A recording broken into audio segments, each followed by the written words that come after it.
Hi everybody, welcome to Beyond the Lines. My name is Sarah, I'm the artist behind Pinselgeschichten, and today I'm gonna finish this page in the Outlander coloring book using Polychromos colored pencils, and I'm gonna talk to you about how I put in shading, how I make the intricate patterns of the sheath and also the cup pop, and which colors I use to shade but not have tons and tons and tons and tons of layers put on top of the watercolors that I set in last week, and still have this all come together and not be looking like through the lens of a toy camera. So I hope you enjoy. So let's get started.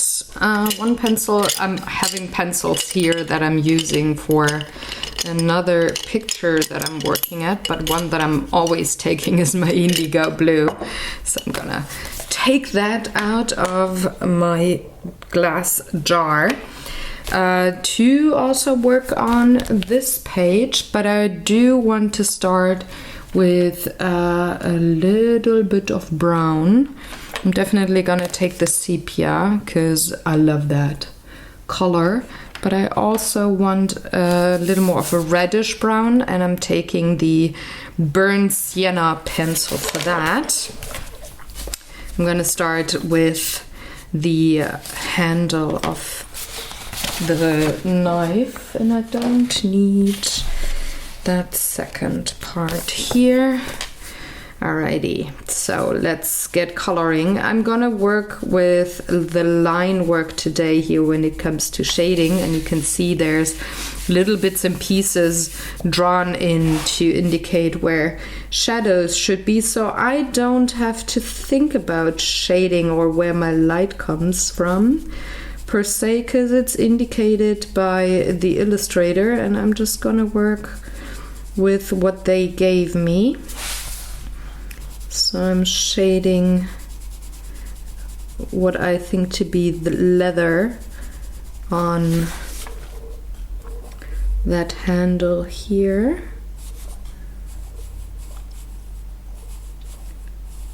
And just layer a little bit of colored pencil on top.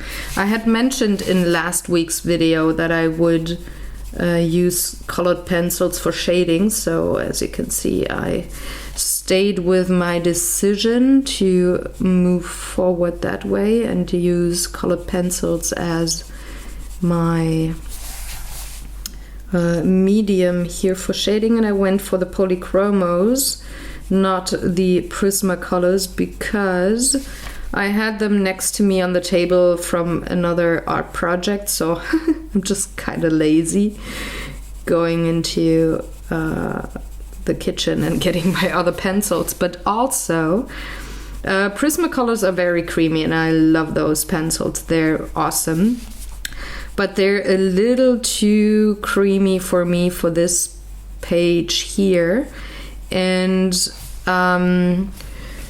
they behave a little differently on top of Neocolors. They really attach to the paper. There's a lot of tooth here, so I wouldn't be able to, or I wouldn't be as easily able, I should say, to layer only very little colored pencil on top for shading if I need to. So the Polychromos, though being a very creamy pencil too, they just behave a little differently. They grab onto the paper, or they use the tooth of the paper a little differently than the Prismacolors, and I wanted to go for a very subtle sort of shading, not the super obvious one that I would get with the Polychromos. Third reason being, there's not a lovely shading color in the Prismacolors when it comes to indigo. So there's an indigo pencil, but it is more like a Prussian blue to me. It's not that desaturated, very warm blue that I do get with the Polychromos indigo. And that is just my very, very favorite pencil to shade with. So I went for the Polychromos instead. I could have used the Prismacolors for any other shading color except the blue, because I just love that Polychromos dark indigo shade. It's just my all-time favorite. It's awesome. But then I still would have that subject of how do the pencils behave on top of the neo colors on that particular sort of paper here. And I didn't want to deal with all the 3 issues, or actually it's 2.5, whatever. The behavior on top of the watercolor on this particular sort of paper is kind of like 1.5 reasons, like when you weigh your reasons, what's most important to you, the way the pencils behave is like 1.5 points. I could have still substituted the Polychromos indigo for the Prismacolors indigo, but still that other reason is weighing way more when it comes to my decision on what supply I want to use. So there's the reason for the Polychromos in this particular setting here for this particular page. So I just used a little bit of my sepia on top, and now there's gonna be a little bit of indigo, just a smidge, for the very, very darks here.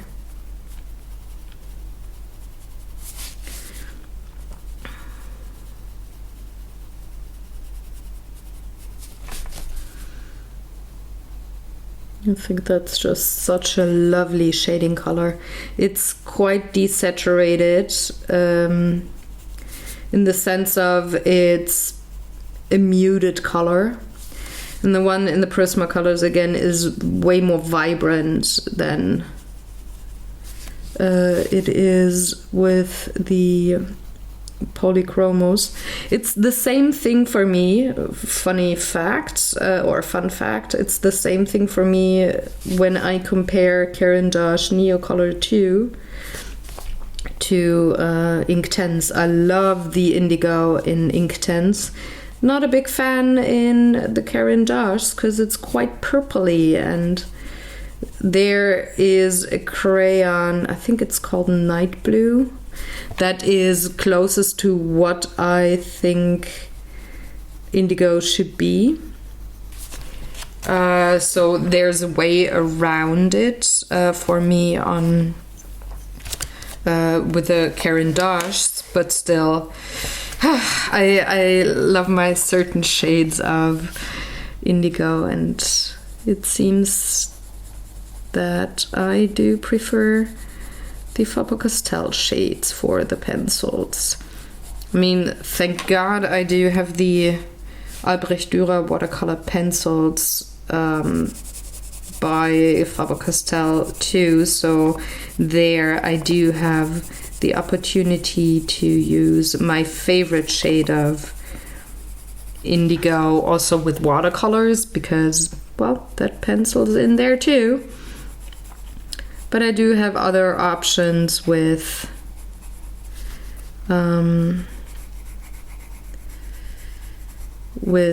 other supplies,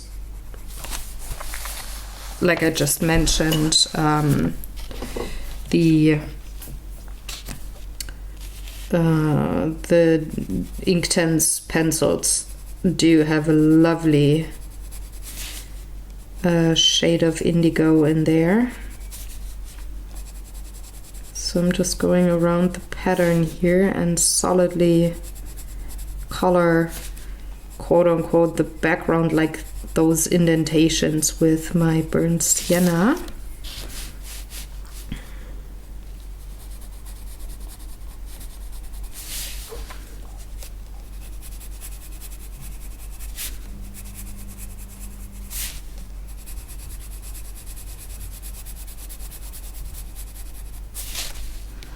And for the rest of the sheath, I'm just going with the lines the illustrator gave me for when it comes to shading.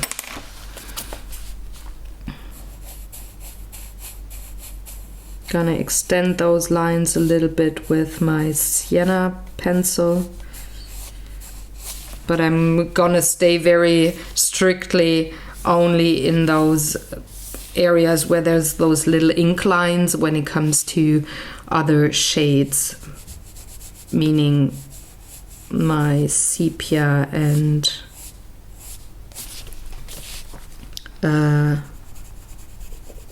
indigo.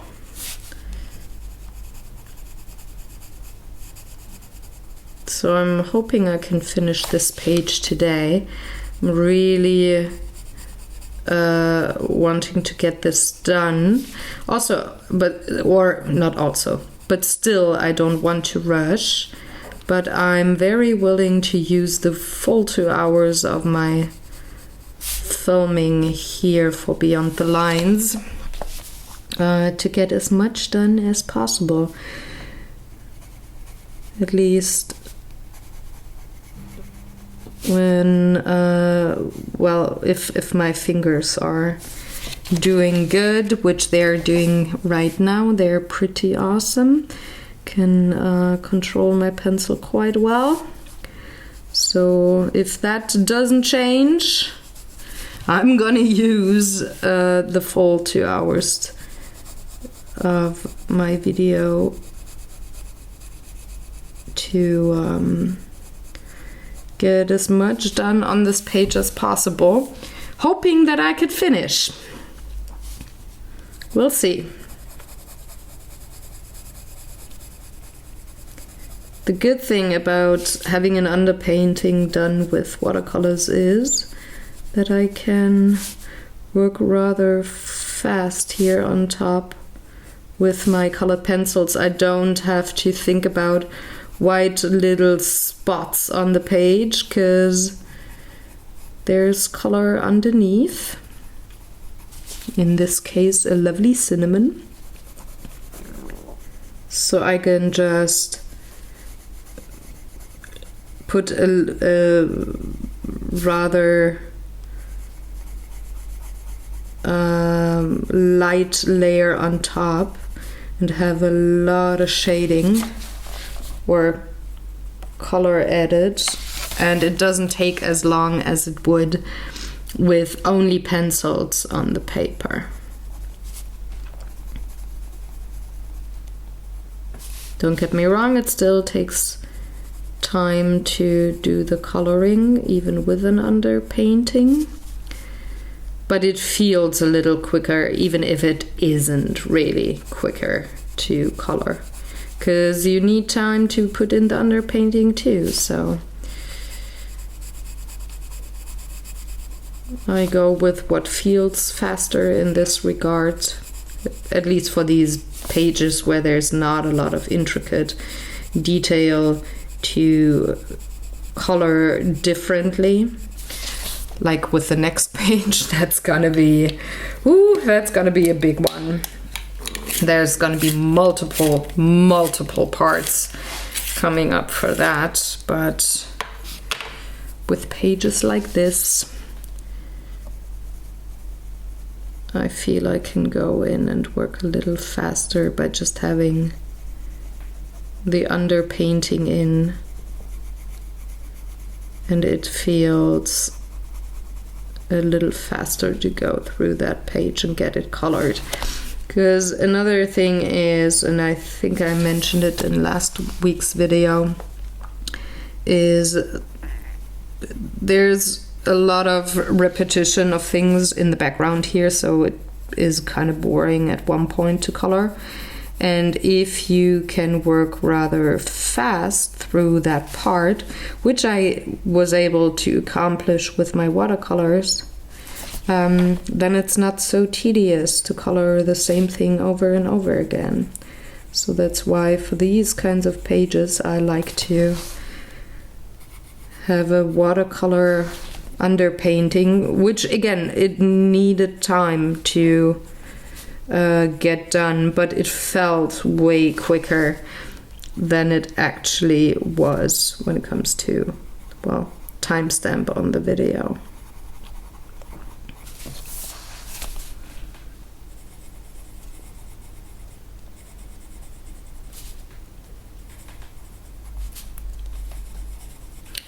So if you watched last week's video, let me take a sip of tea. You might remember that at the end of the video I was contemplating if I would film the second part, so this part, right after I finished the first video, or if I would go with my planned video schedule and film art day videos, because I have some paintings that I gotta do. Well, though I don't seem to wear the same thing, because I got myself a jacket because it's kind of chilly in the house. It's actually right after the last video. I took a break of like 10 minutes to answer the calls that did come in during last week's video. And now I'm filming the second part. So I'm going to finish this page today in however many videos. And only then I'm gonna go on to filming without audio equipment and do the artwork for Art Day. I do have 3 paintings that I gotta make. I haven't decided yet which one I'm gonna start with, because the others I will, at least one other video I'm gonna film tomorrow. But since I don't have any other plans for today, and it's only noon, and I don't have to do any housework because I finished that on just before the weekend. I don't have to go food shopping because I did do that on Saturday, so I have dinner for today. Everything's planned and at the house. I can actually use the whole day to do artwork until my fingers give out and I can't hold a brush or a pencil anymore, which I hope doesn't happen before I'm done with stuff. But I could actually use the whole day today to do artwork, which I find to be a lovely thing.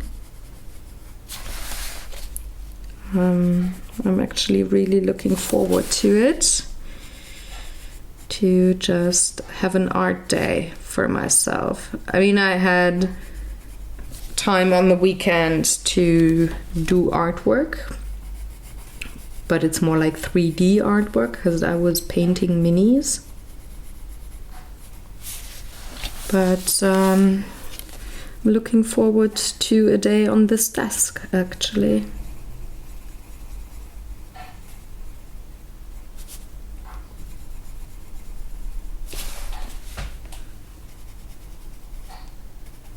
There's weird noises coming from the kitchen. I think my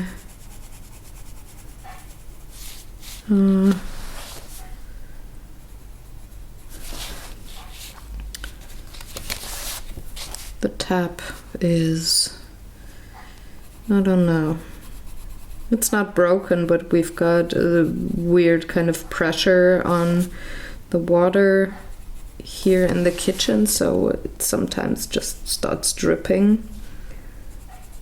It's really weird. But anyways, that's the lovely noise in the background that I probably won't be able to edit out. So this tick, tick, tick, it's just the tap.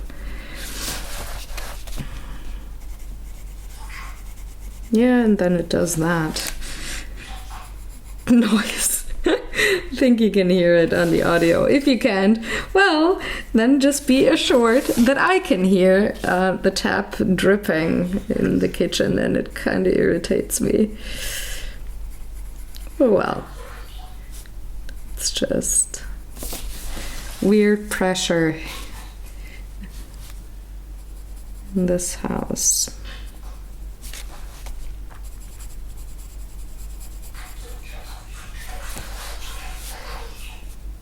You can definitely hear that, guys, can you? I mean, when I listen back to the audio, once I have it edited and all of that, have my levels adjusted, I wonder if I can hear it on the video. I will probably forget until then, because I'm not gonna edit this video today. I'm gonna do that later this week, and I guess I will have forgotten by then.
Okay, almost done with that pattern, at least when it comes to the burnt sienna pencil.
And there's the last little bit of that pattern.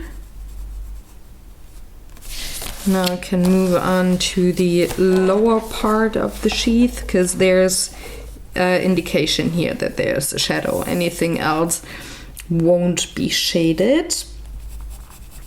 But I need a little extra oomph here. That part of the sheath.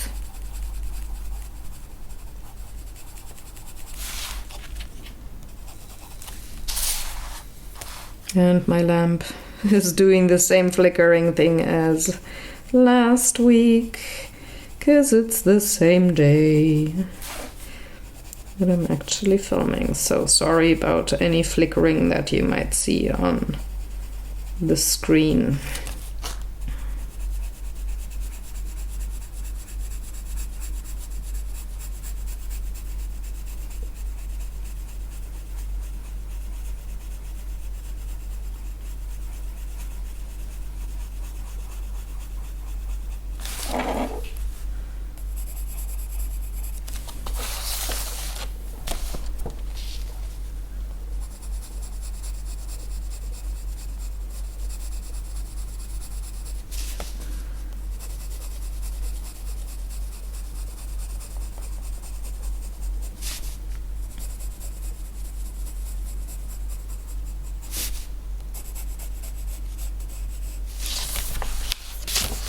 All right, that should be it for the sienna pencil on this page. On to the sepia.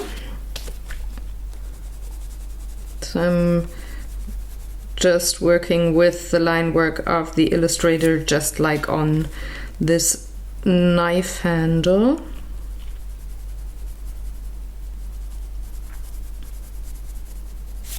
And by the way, disregarding any shadows for now that are underneath the objects here, and I will shade that once I have all the objects shaded and colored. That would be the last thing I'm gonna do shading wise on this page here, because they all cast a shadow onto the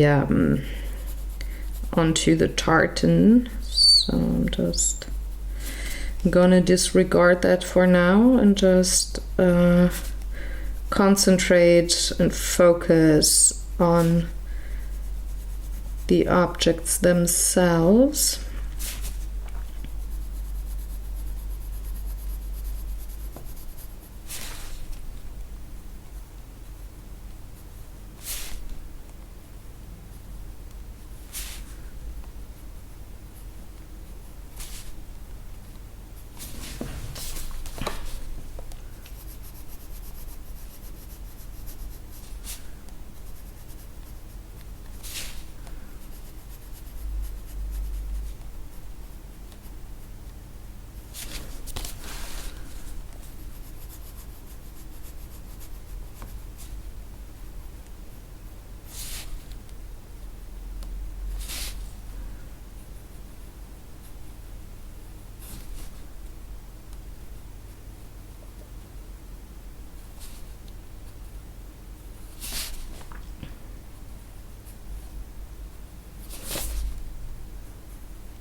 So I'm just going over these tiny little lines that the illustrator drew in to indicate shadow. When I have most of the burnt sienna peek through, don't want to cover that all up with the sepia and following the indigo. So I'm just very slowly going around the pattern, just giving these sections one layer of sepia.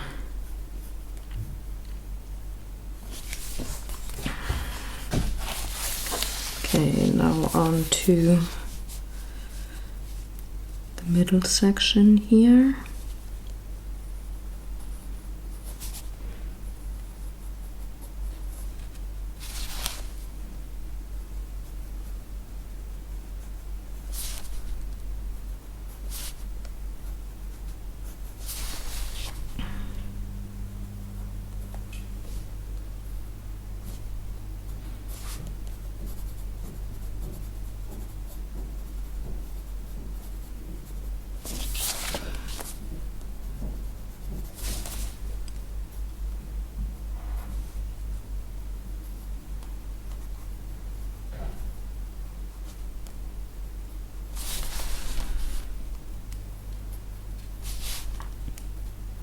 And that part, again, it just takes time because these patterns are quite intricate.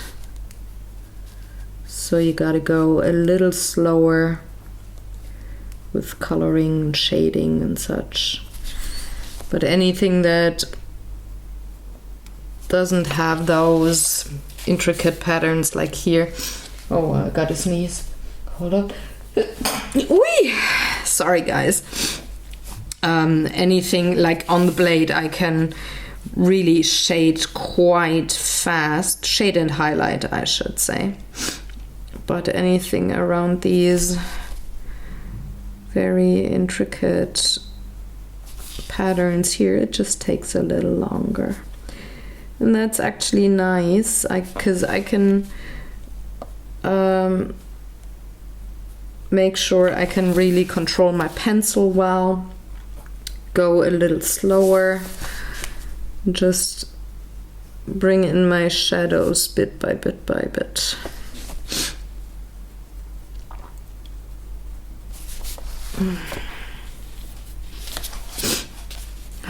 Whew. I think it's still allergy season. Well, I know it is, because I was just out on the patio before I started filming here, while I was calling people back, and there's a bush on my patio in full bloom. It's so pretty, very tiny little white blossoms, but whew, it makes me sneeze.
Alright, onto the middle section. That should be a little faster because it's just these arcs here.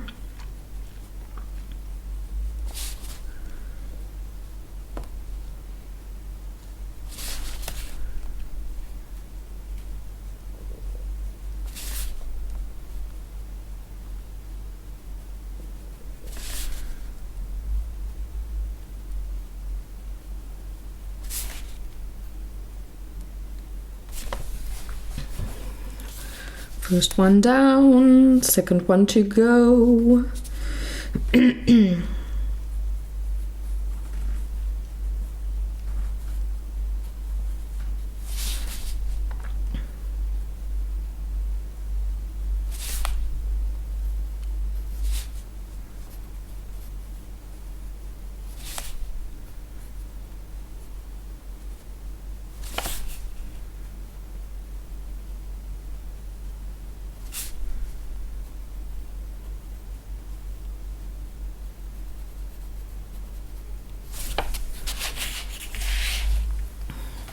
Now I gotta sharpen my pencil for the last little brown pattern here on the left hand side.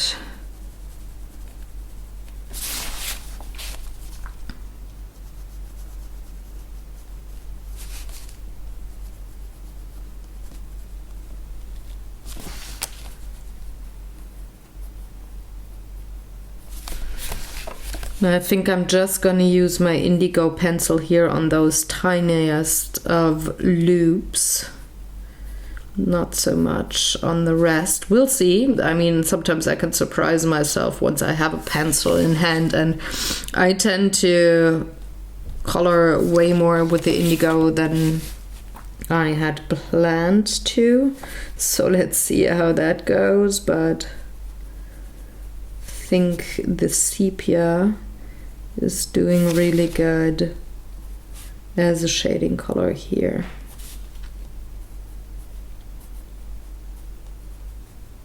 But we'll see in a couple of minutes.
Last little bits.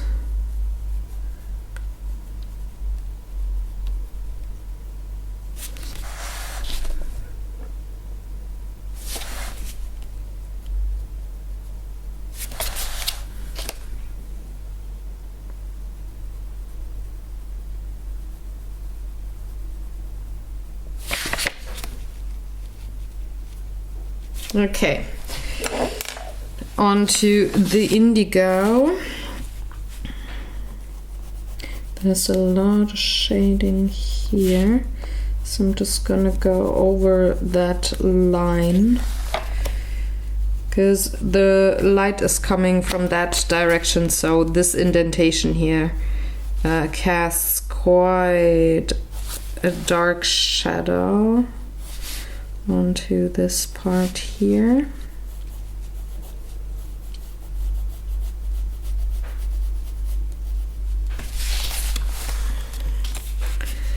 And then I'm gonna go with a little bit of indigo up here, on the opposite side, just intensifying the oh, I didn't put dark brown down here. Gotta remedy that. So first the indigo. Back to the sepia. I thought I had done everything with my sepia pencil. Apparently not. So let's layer some of the sepia here on top.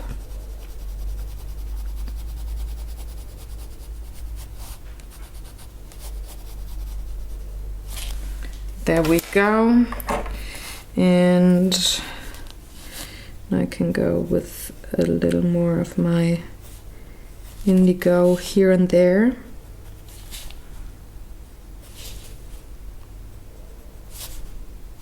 Not too much though, just those darkest bits where there's a lot of line work in these little loops.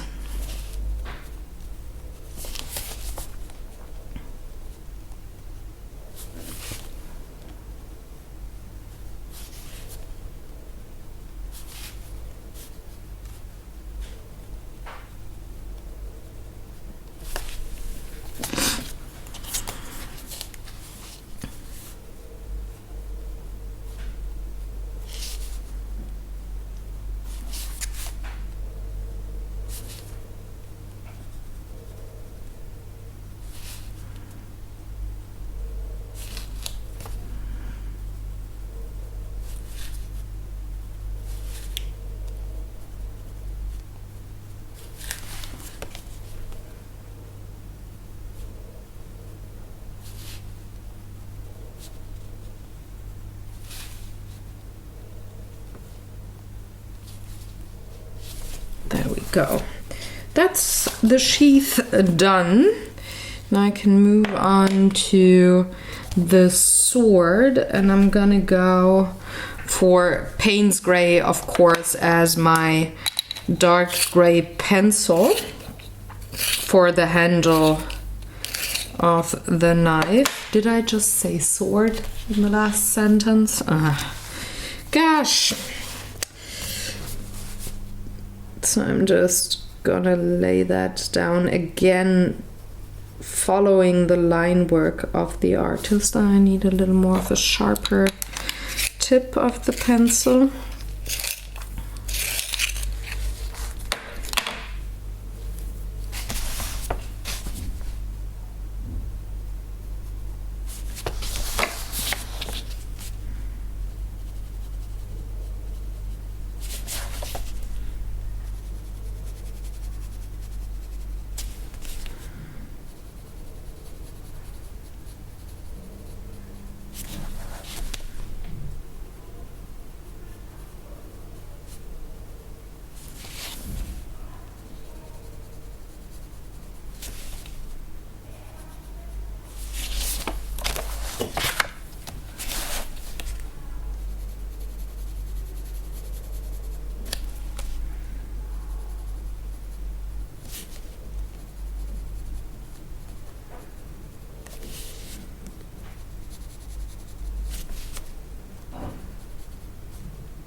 And you can see I really only need to do very little to shade here.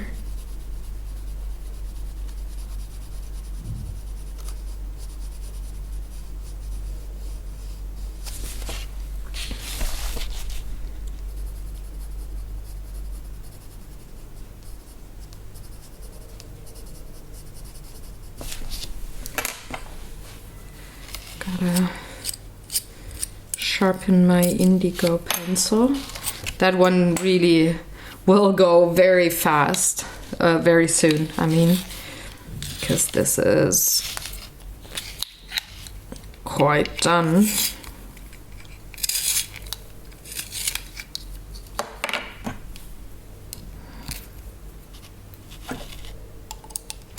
I do have another pencil already in place, so I'm good there.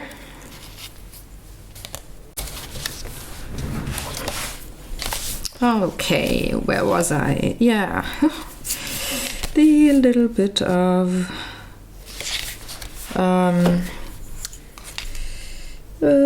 indigo here. So yeah, I've already got a new pencil in my box, like in the tin of polychromos, but I want to use this one to the max, get as much mileage out of it as I can, but I think I'm almost at that point where I can't use that tiny pencil anymore because it's getting really hard to sharpen.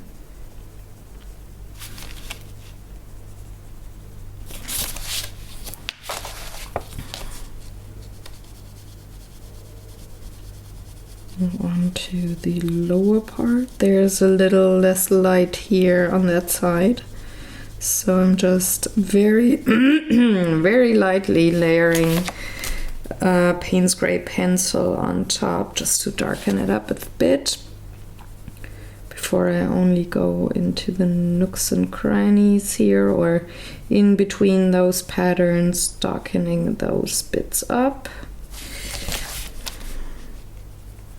as indicated by the illustrator. Oh, there's one more. Oh, not with the right hand. That's not a good idea.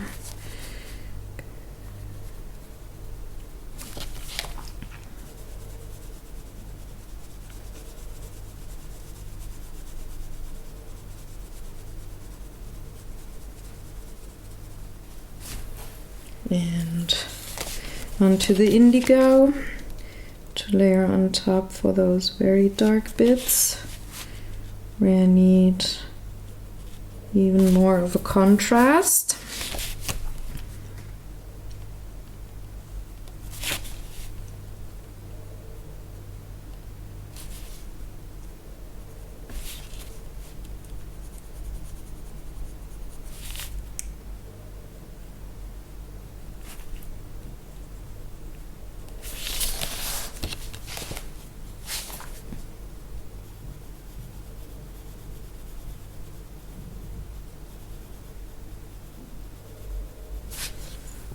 That's enough already.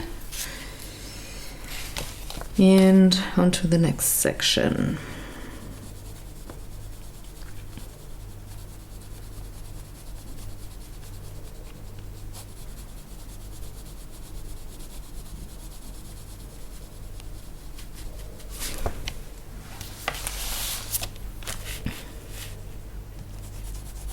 So I'm disregarding the pattern right now and I'm just generally shading the handle of the knife here.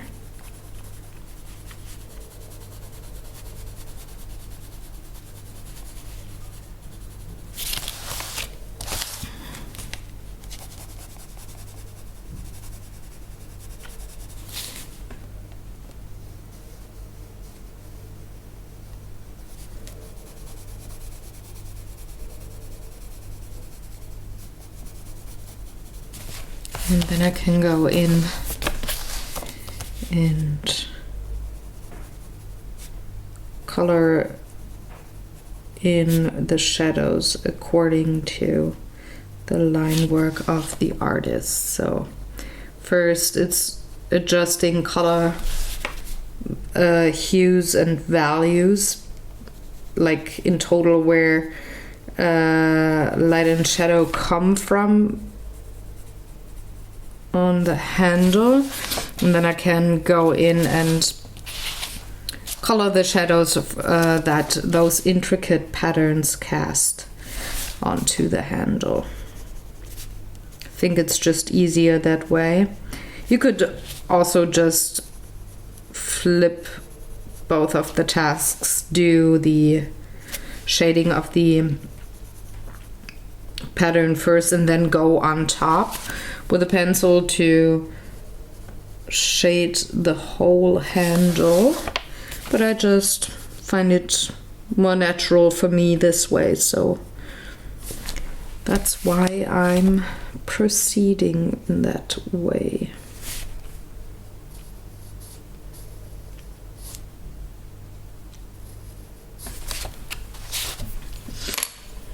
And again, just a little bit of indigo. Really very, very little. You can see I hardly touch the paper with my pencil, and I hardly put down any pigment. I'm a little more forceful here in those little loops.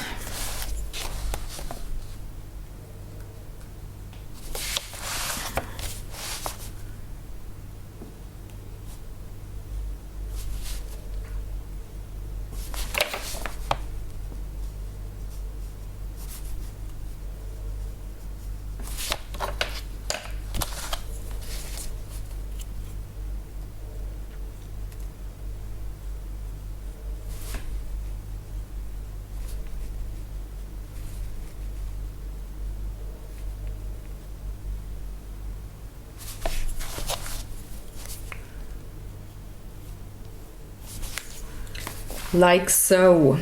Onto the blade, I'm gonna choose a little bit of a lighter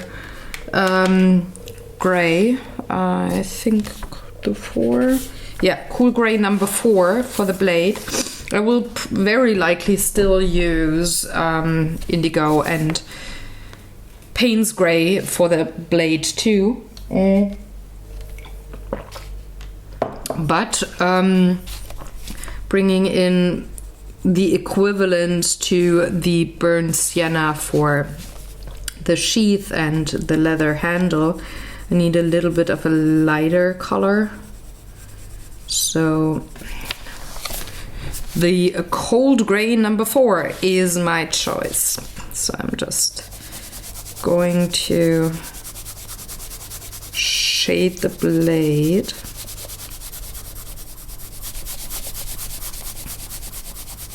Very lightly but quite generously, going on top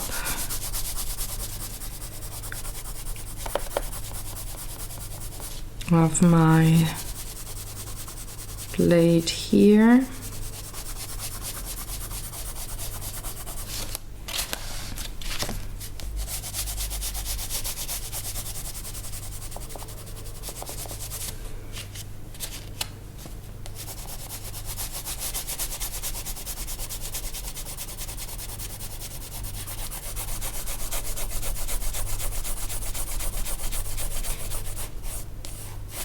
I'm just shading the part that is turned away from the light, and just a tiny little bit here on top of the blade to indicate that the light is coming more from the lower angle here, just like I did with all the other objects so far. And it's on to the Payne's gray.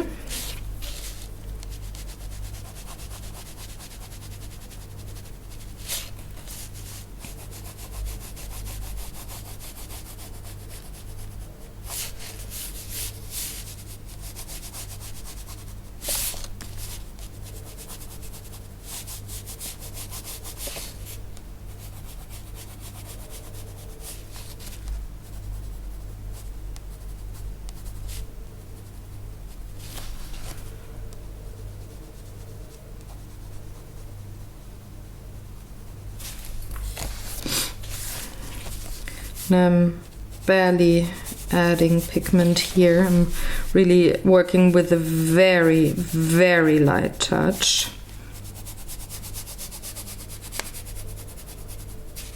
Like I had said earlier, because of the watercolor underneath, the paper has a lot of tooth.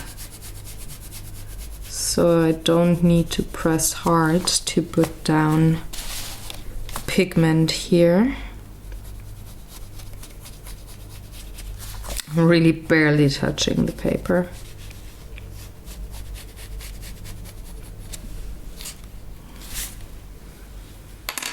And then onto the trusty indigo. Again, also lightest touch I can master.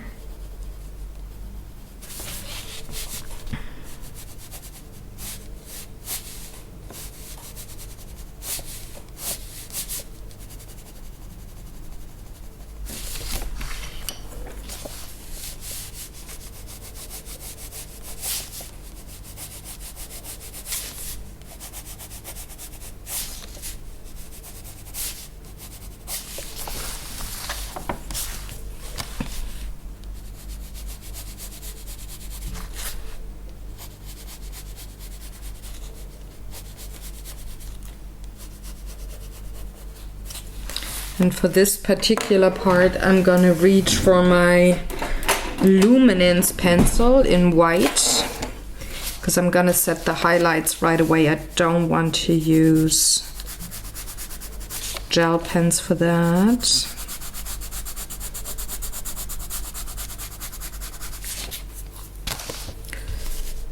So I'm using my white luminance pencil to have this white highlight here, and also some of those bubbles or whatever they are.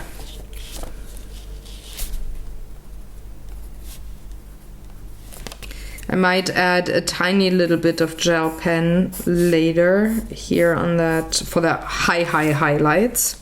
And yes, that's a technical term. But for the main shimmer of the blade, I don't want to use the gel pens. I actually kind of don't want to use gel pens at all on this page.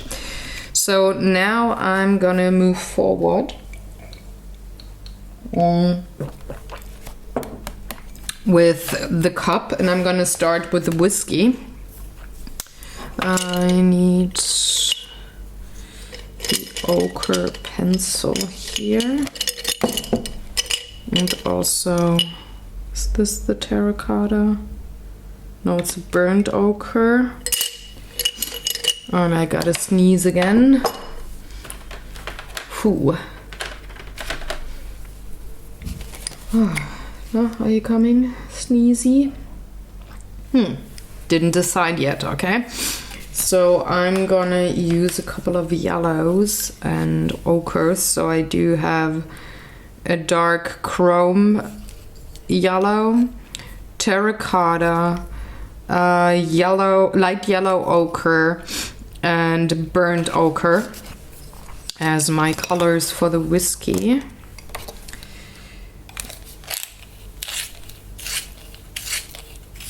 And I'm just gonna work the same way as before, starting with the yellow part, which is in this area here. And I'm just gonna go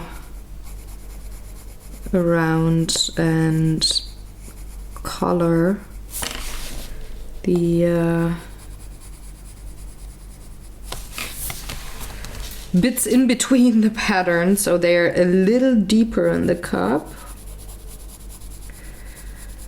They don't have as much of a reflection.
I'm gonna bring in the color that I will use for the more orangey reddish part already. So that was the burnt ochre.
And just a little more up here.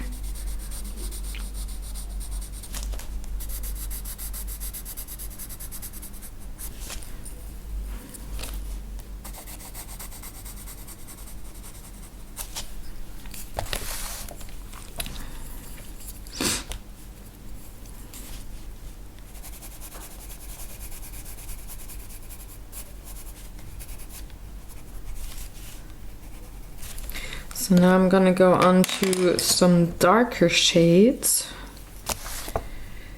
I'm gonna start with the terracotta because it's just a little easier for me to distinguish, or to determine, I should say, to determine how much pigment I should lay down, because it's the darker color.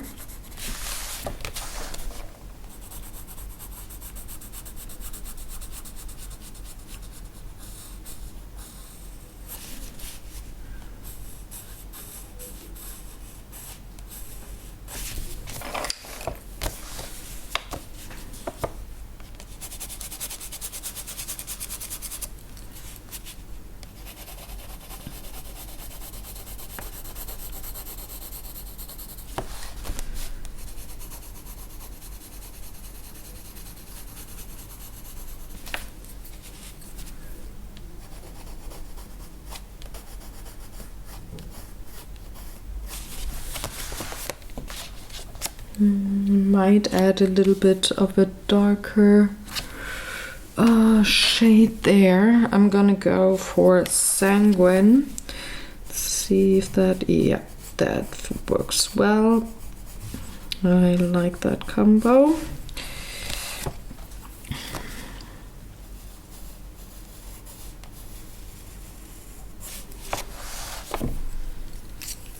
Back to terracotta.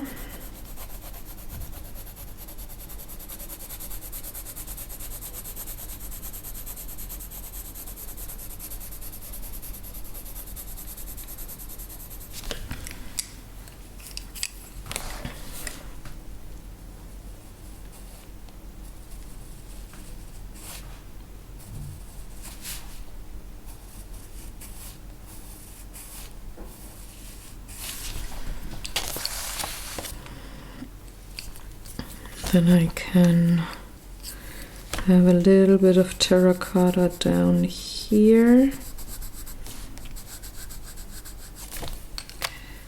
Also sanguine to pretty much have the indigo in this, or the equivalent to indigo for this part.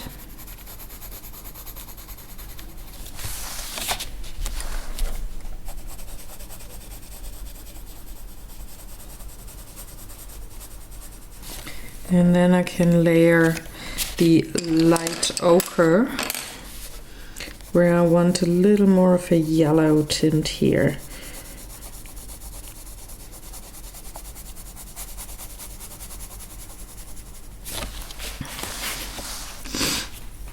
And the same goes for these patterns. I'm gonna start with the terracotta, just go around.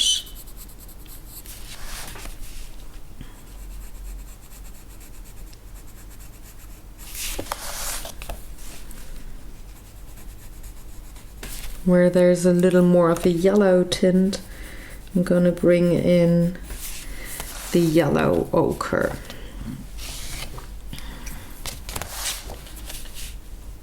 Light ochre, that was the color's name. For example, there's a little ochre down here.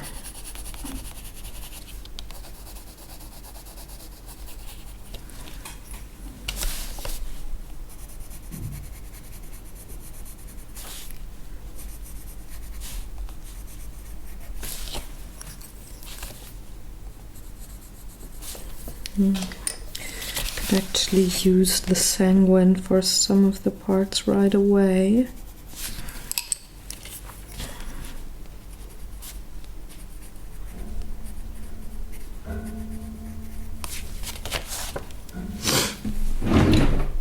And I went a little too far with my pencil here, so I gotta erase that. There we go, that's much better.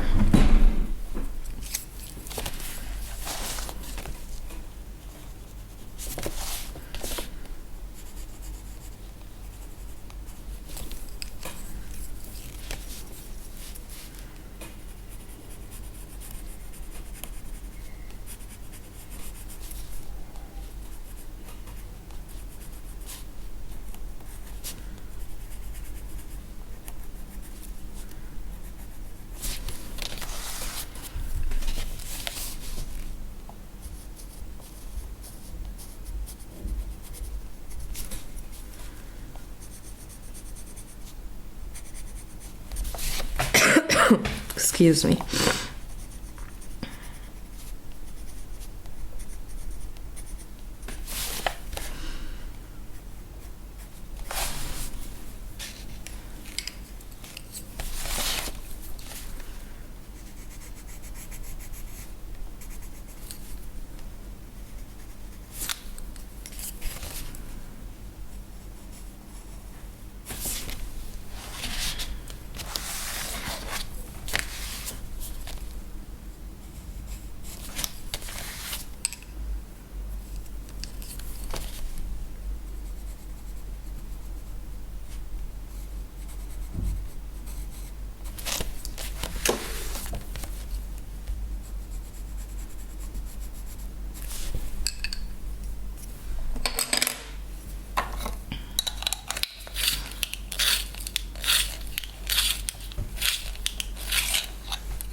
Just a little more of those shadings here on the pattern, then I can go back to the grays and color the rest of the cup, which should be done fairly quickly because there's not as intricate of a pattern as it is here on the bottom of the cup, so this definitely takes a little more work and detail, but the gray should be a little quicker, I think. I mean, all those little bubbles here, those circles, I should say, they need a little more work too.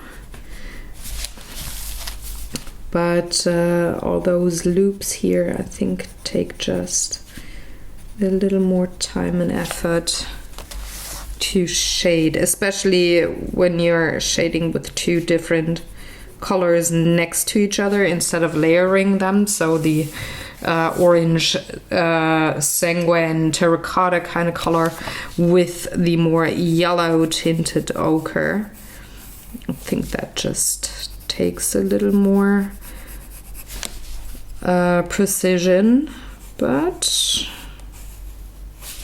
I guess that's how it works. So I'm just layering a little indigo here, pretty much on the edge of the whiskey where it connects to the gray of the cup. And I'm gonna add a little more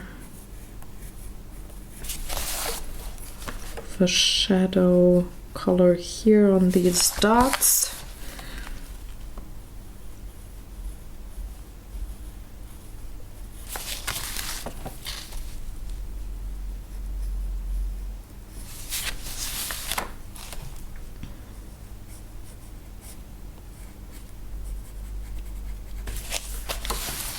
Like so.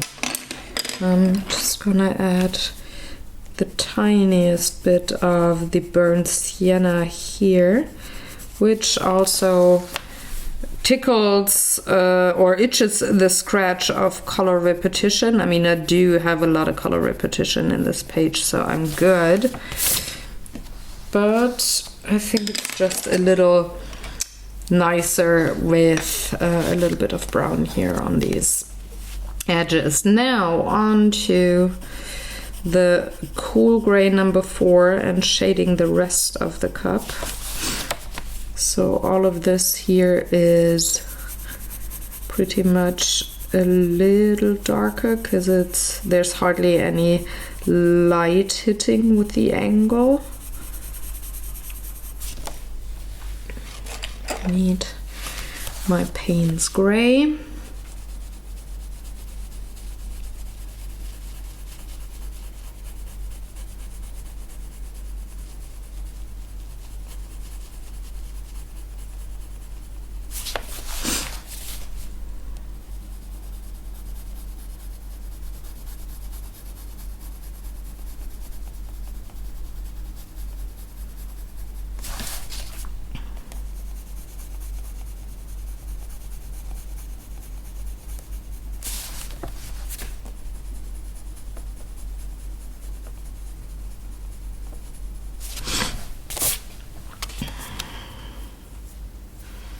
And I can move on to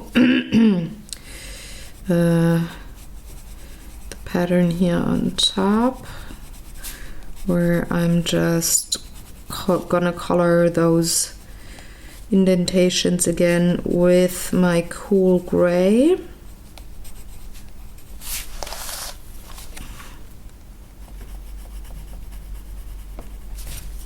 then I can go on top with Payne's gray to go around those tiny little lines that the illustrator put in to indicate a dark shadow.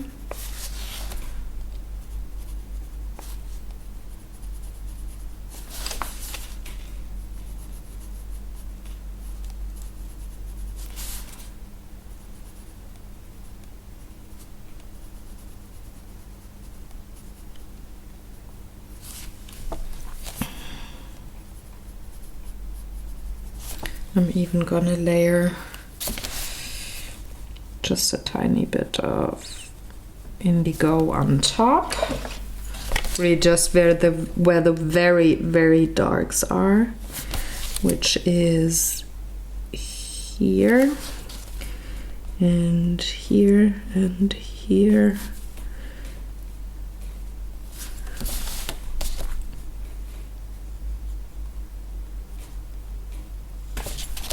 There. Sorry. And now I'm gonna shade the whole right hand side of the cup, because this is where there's a little bit of a darker color due to the fact that the light is coming from the left.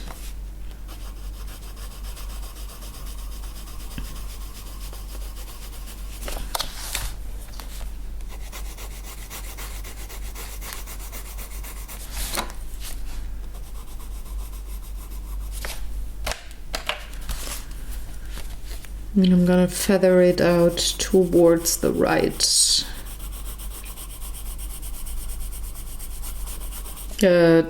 Towards the left. Ah, gosh.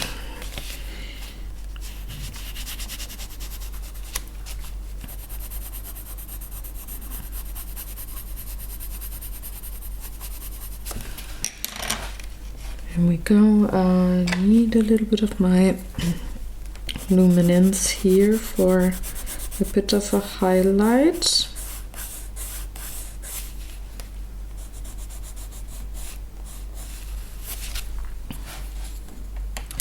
And now I can go on with Payne's Gray and Indigo to do some more shading here on the right hand side.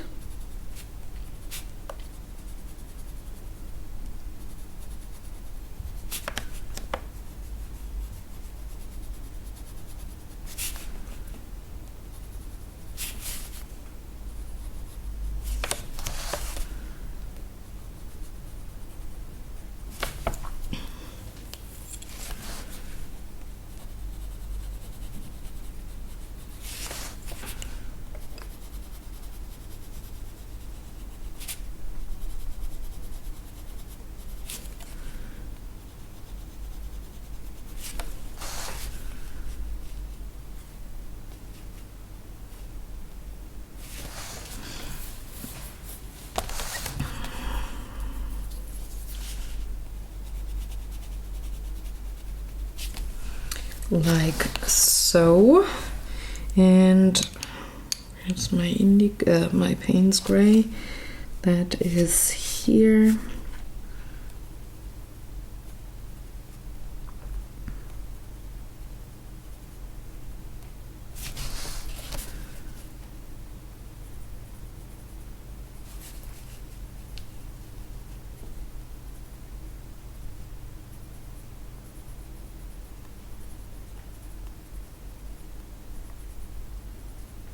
So I'm just gonna go around those circles here and color those indentations with Payne's Gray just to have that look darker, enhance the contrast.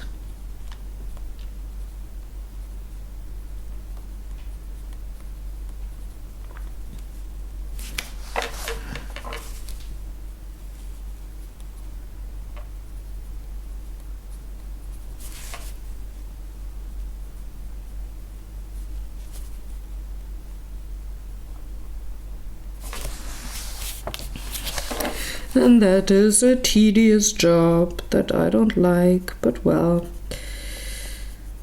I'm gonna do it nonetheless.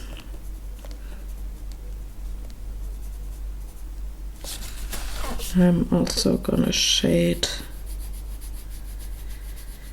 the handle here.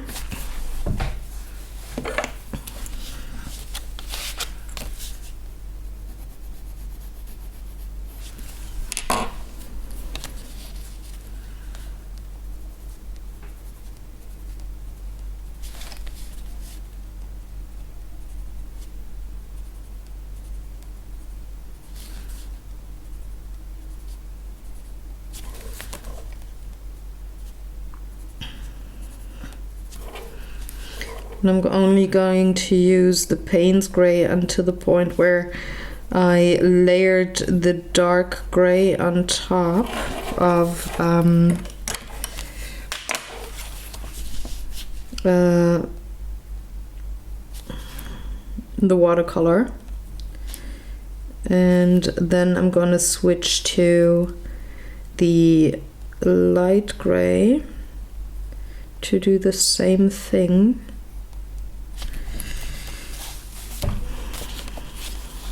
I'm going to something like this here.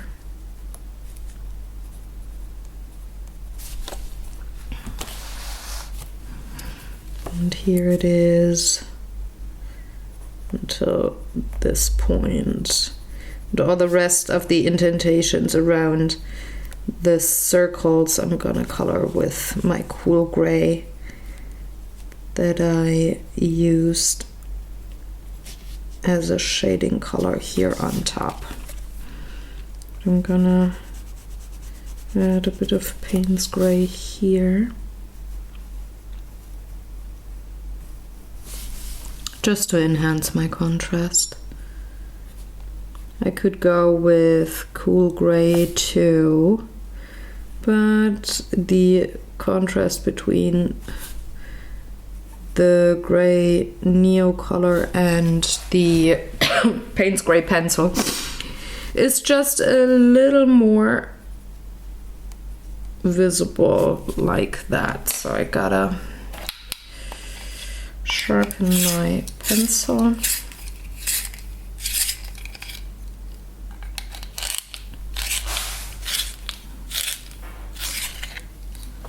Very fine point. And onto those little indentations here.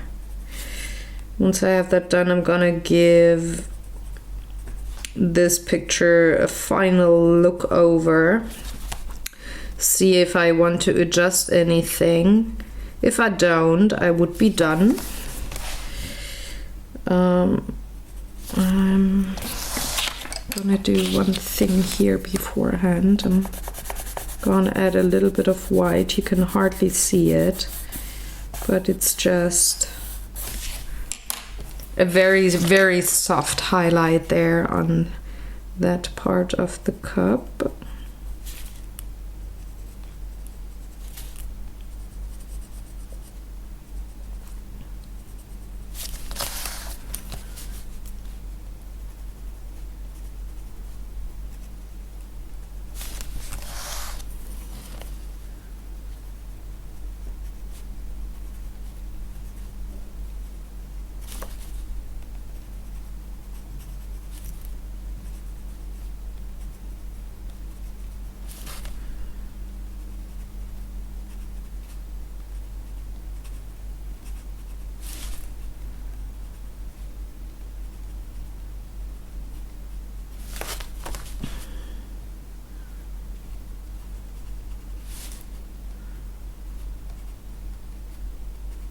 I'm definitely gonna adjust the whiskey here. It needs to be a little darker on this side. But I think when it comes to the cup itself, like all the gray parts, I think I don't have to adjust anything. But I'm gonna see in a second. Gotta concentrate on those indentations first.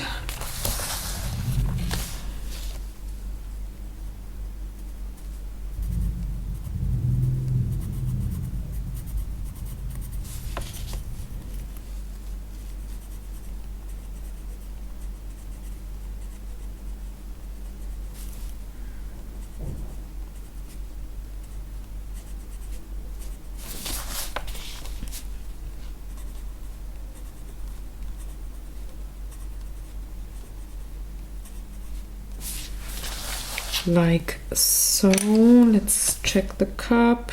Yeah, I'm pretty happy with that, but I want to adjust the whiskey color.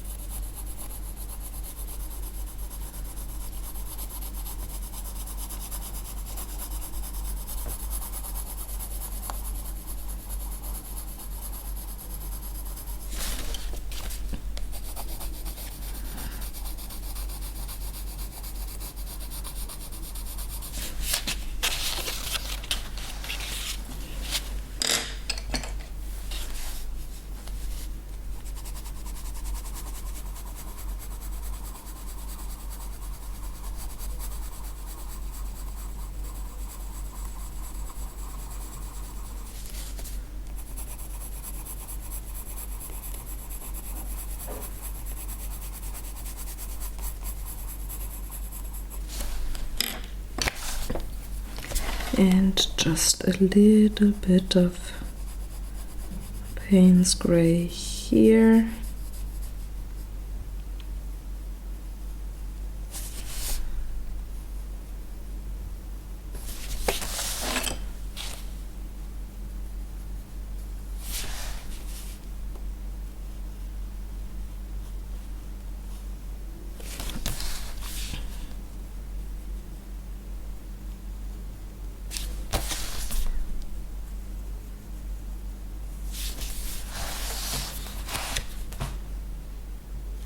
And I think that's almost that. I'm just gonna add a tiny little bit of my dark chrome yellow here to the right hand side, just a little more.